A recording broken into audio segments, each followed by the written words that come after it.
Hi everyone, welcome to Dear BAMf, the show for PR and marketing pros like you, hosted by Beck Bamberger of BAM. BAM is a communications agency that believes stories move the world.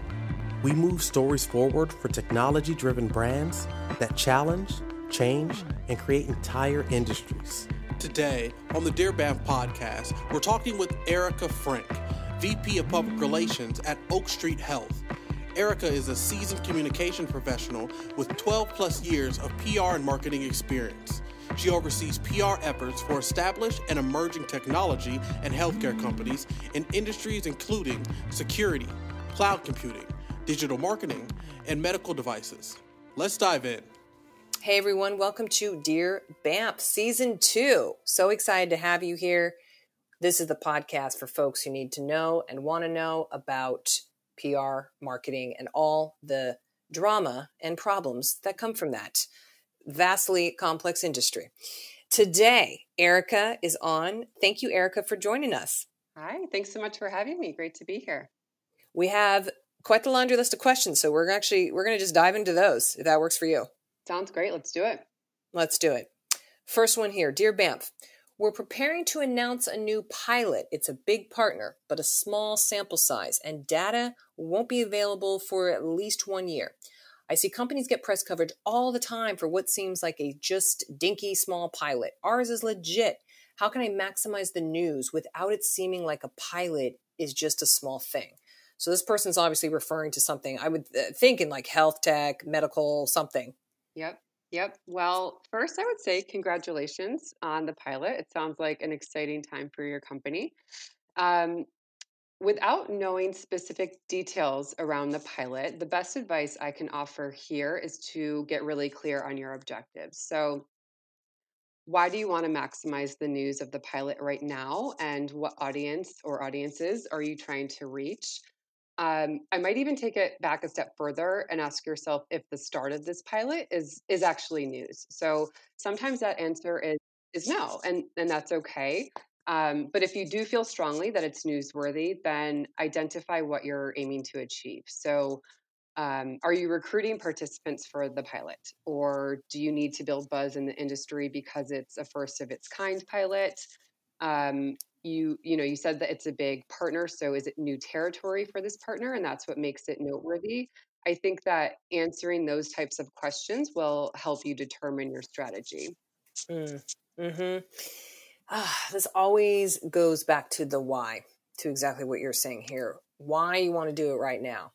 What is this driving? Is this to legitimize? Is this to give you guys credibility? Yep. It could be something so, and we just don't know the context here, but this could be something so revolutionary for your industry that it's okay if the sample population is small because it's such a novelty. It's so grand in the space of the industry. We don't know. So I never would, when we get these and we go, oh, it looks like it's a small sample. It's like, well, but what's the impact? And then further, what's the why?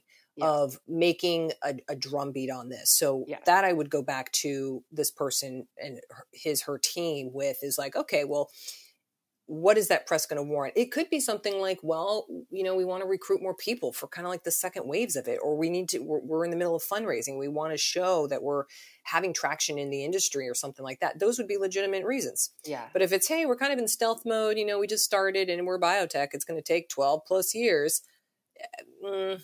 These are the things to consider. Right, exactly. And I also think that, maybe you're not going to have your own data for a year, but is there a way to gather external third-party data that could help legitimize it? So that's something to consider. And I would say, and this might not be the advice that this person wants to hear, but maybe after thinking through some of these questions, you'll realize that you need a new game plan, and maybe you don't need that broad awareness right now. And perhaps waiting until you have that data will be the right approach, and it'll be super impactful and worth the wait. And, who's to say? I think, again, the details are really important in this case, but I do think that there are a number of ways that you can answer some questions that'll help you determine the right path forward. Next question. Dear BAMf, our product requires a medical expert to prescribe the use, and we have limited samples to share with press. In consumer tech, product samples often get buzz. In this case, I don't want the wrong message to get out that a consumer can now buy our product off the shelves. How can I give media a better idea of how our product is used and what the patient experience is like? So in this situation, this person's saying, well, you gotta have a prescription in order to do this. Right. Have you seen anything like this, Erica? Well, so when I hear the word product and I hear prescription, I think it is a medical device. Now, I'm making an assumption. Yes, I thought the same too. Right. That's what that leads me to believe. So it sounds like it's a medical device, and frankly is probably not something a reporter should actually use if they don't have a medical reason to do so. Yeah. So I would say if what you're really looking for is the reporter to touch and feel the device or product, could you send them a non-working prototype? If that's not a possibility, then what I would do is try to create a really slick video or some other type of simulation that allows the reporter to understand the patient experience without actually needing to use the physical product. A couple of other ideas, if even that's not possible, if the product is actually on the market, recognizing that a person needs a prescription, or even if it's in trials, then I would say try to identify an actual patient who requires the product to provide a testimonial, right? So that way the patient can communicate what their health condition was previously and how this device or product is helping, which ultimately is the story that you want to share with the reporter anyhow. I kind of thought of this, and this might be like a wild stretch, but hear me out on this. But so many beauty products, makeup demos, etc., are done by like a fancy hair celebrity person, insert name, on, let's say, like Instagram, and you see this like 2-minute clip of how they use the pomade, right, or whatever, to like do a blowout or whatever, and you actually, you got the model, you see this expert applying it, and you're like, damn, that's really great hair. So this is not apples to apples, and we don't know what this device is or product is exactly, but that's something you could easily show perhaps in a nice clean video. Here's the expert, here's the patient, here's how it's applied, here's how it looks after, or here's what they say afterwards, or after some time lapse, something like that. That can go a long way. Yes, I completely agree. And I think that even if you don't have all of those elements, that would be ideal, right? But even if you had one of those things, I think it could still be useful, right? So let's say you don't have the patient testimonial, then take your lead, healthcare provider or medical expert, whoever is on staff, use them as the right spokesperson who can articulate the patient experience. And again, talk about the condition or medical issue, whatever it is that these people might be facing prior to using the device or product, and then talk through the experiences afterwards. Yes. Okay, next question. Dear BAMf, I work in-house and often wonder if my company really even knows what I do. I often find the executive team asking, so what's the value in PR again? How do you suggest I PR the PR internally, and especially now when our team is distributed remotely?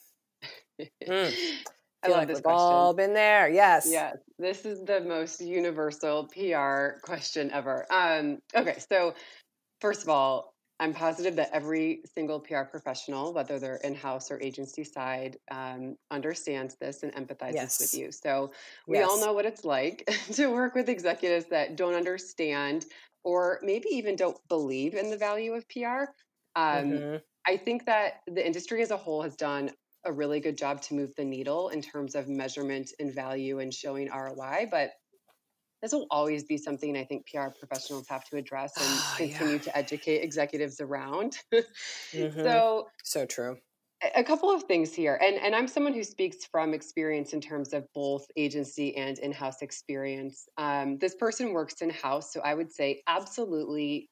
Well, do they have an agency? I don't know if they said they have an agency or not, they don't. But I would say it doesn't disclose, so we don't know yet. So if they have an agency, that is your partner. So lean on your partner and work with the agency to develop reports. So these might be things you're already delivering or considering, but simple coverage reports that show brand awareness, share of voice reports that show traction versus competitors, website traffic before and after big campaigns, anything like that you can do to show actual value. I think that's really important. But beyond that, the person asked about PRing the PR, which I love that. And I think that there are ways to do that are less data driven and more about building buzz. So think about partnering with internal communications.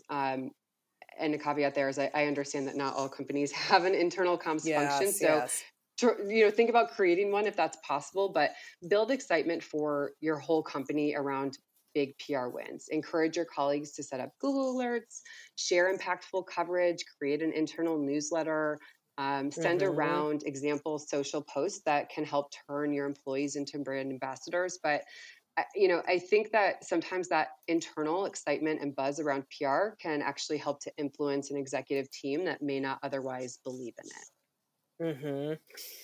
Ooh, as you said, everyone has had this or is in this or deals with this. It seems like at some point on the regular. The point you're making, of course, the quantitative stuff. Oh, well, how many website leads? How many of this? Actually, this is so funny. I had a call this morning with a client who loves us, the VP of marketing.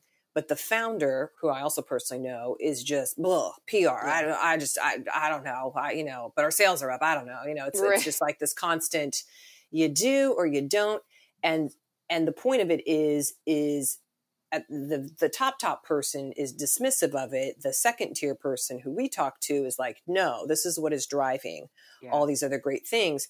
And so my suggestion to this person, in addition to the recommendations you're saying of PRing the PR and put it in the newsletter, let other teams know, et cetera, is get some qualitative as well. So yes, you can quantify stuff to only a certain extent. Unfortunately, it's just where we are. We unfortunately can't go inside the minds of every consumer and go, oh, look, see, here's when their little node in their brain lit up and was like, I'm going to now purchase because I saw an article. You don't know that necessarily. But what you can know and what you can see is from customers, from, let's say, clients that come in and become with you, let's say, well, why did they choose you? Will they say in like, let's say a post-decision interview, oh, well, when I went to your website and I saw all that great press on your homepage, that did stand out to me, or that was credibility. You can ask some kind of leading questions around this too. Absolutely. So depending on how close you can get to the actual clients to gauge their impression of you would be great and something definitely to pursue.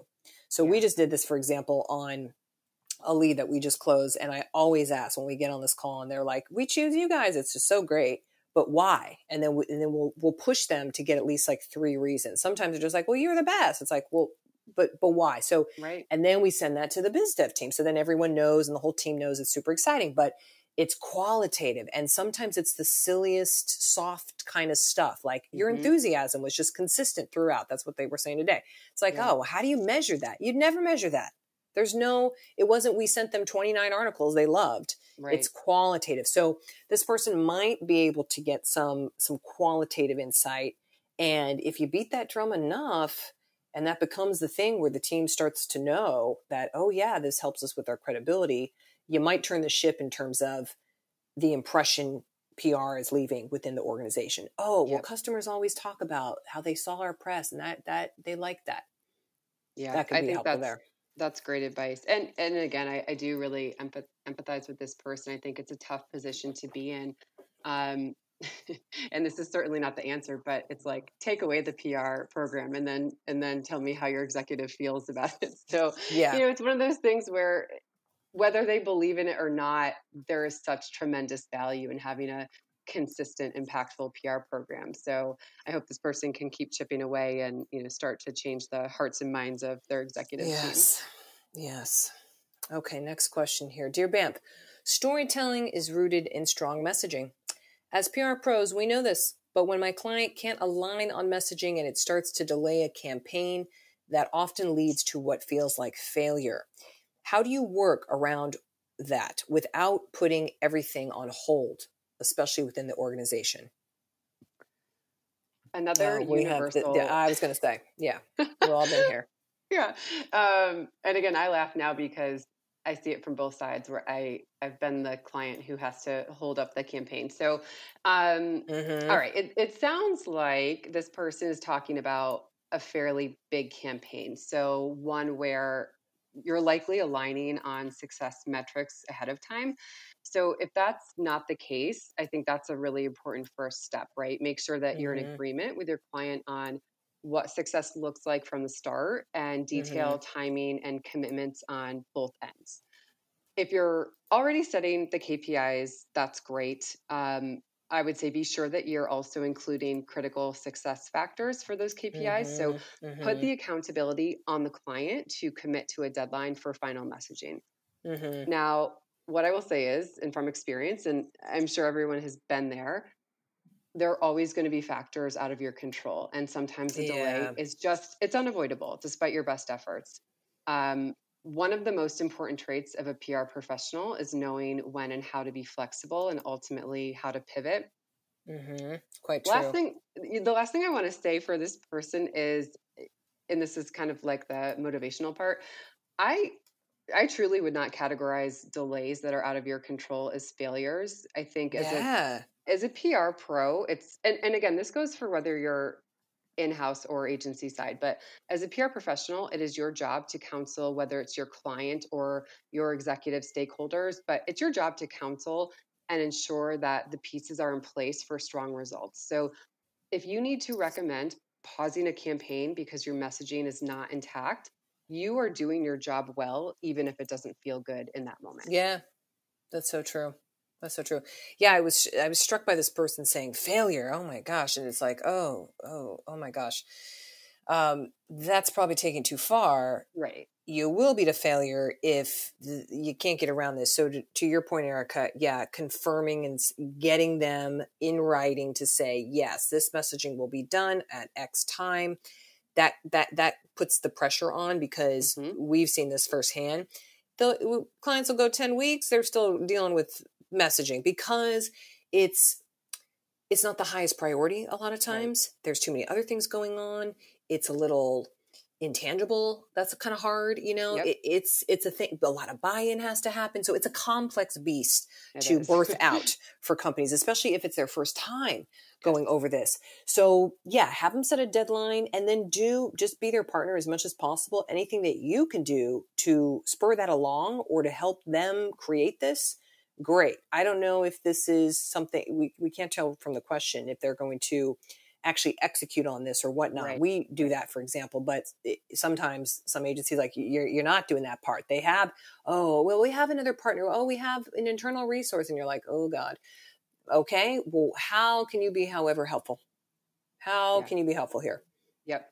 Yeah. And I guess the last piece of advice I would offer is, if your client is pushing you to move forward with this campaign without the messaging that you had anticipated or agreed on, then I would work really hard to level set expectations for what results are going to look like in that new scenario, right? So if you were expecting X and instead you got Y, how does that change what you think you'll be able to achieve? So I would just try to stay really clear around that throughout the process so that there are no surprises in the end.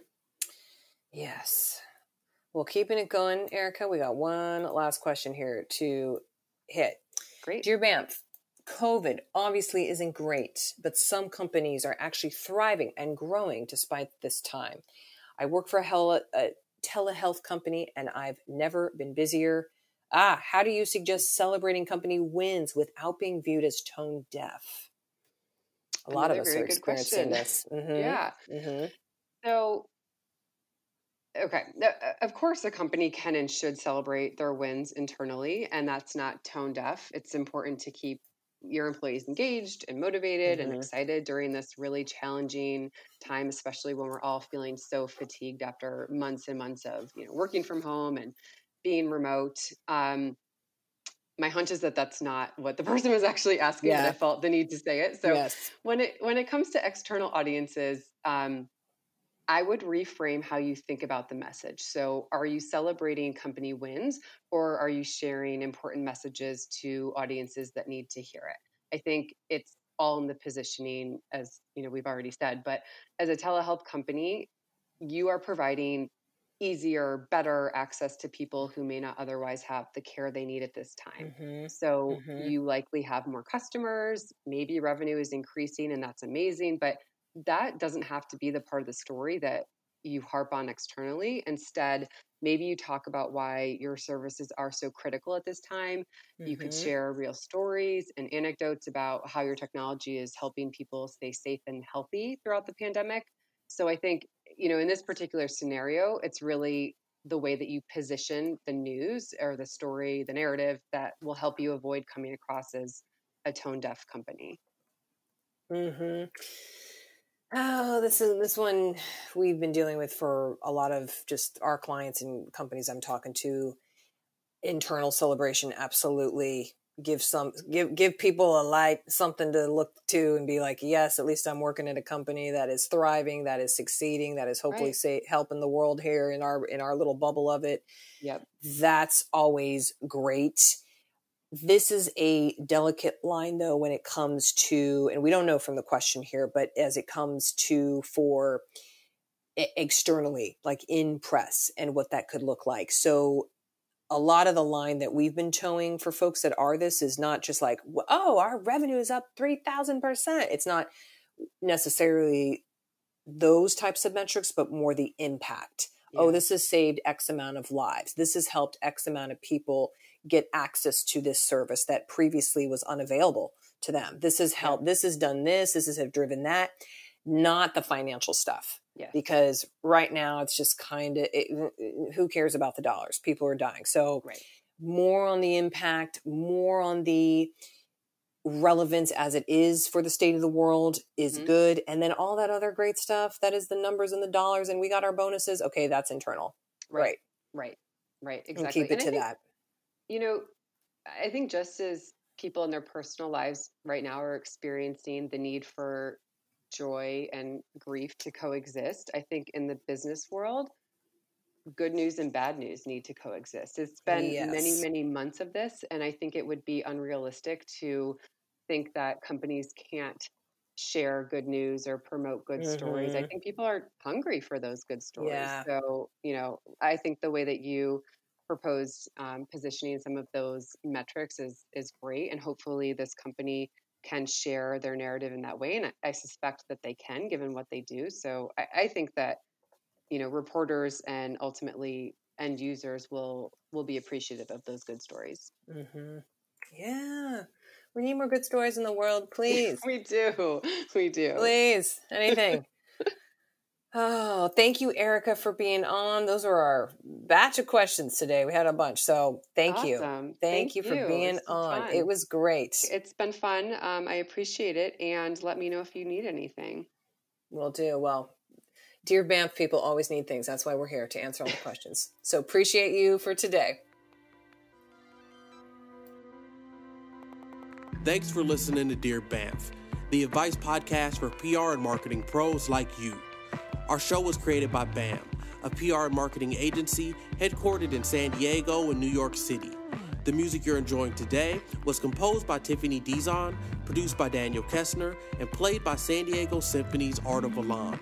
If you have a tough PR and marketing question you'd like us to answer, write to us at bamtheagency.com/Dear BAMf. Don't forget the F. If you'd like to get notified of our latest episodes, subscribe to us wherever you listen to podcasts and review us on Spotify and Apple Podcasts.